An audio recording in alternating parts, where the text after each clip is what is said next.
Hello everyone, welcome to the XoroERP funds transfer tutorial.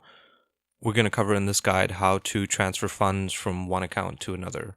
So let's go ahead, pull up the module, click on transfer funds, and let's go ahead and transfer the amount.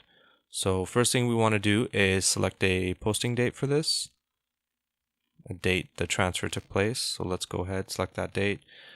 We can select the transfer from account, so this account is where the funds are being transferred from, and a transfer to account, so this is where the amount is being transferred to. A currency, I can put in a memo,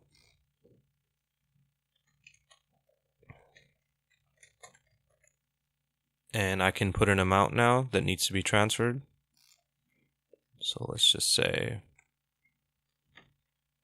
it's 250, and now we can just click on transfer, and the transfer fund has been created.